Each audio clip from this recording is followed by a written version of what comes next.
эрэгтэй хүнд тийм дарамтгүй байдлыг мэдрүүлдэг эмэгтэй гэж байгаа байхгүй.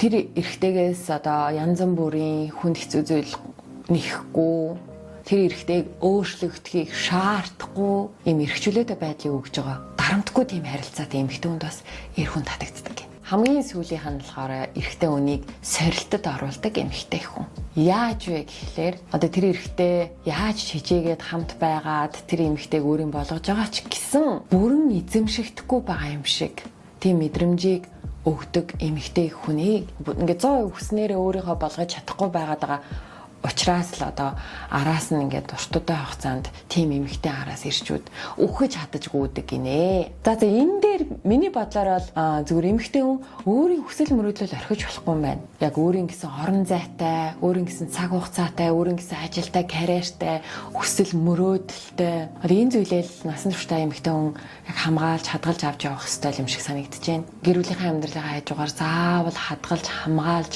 өргөжлүүлэн авч явах ёстой л гэж би бол ойлголоо.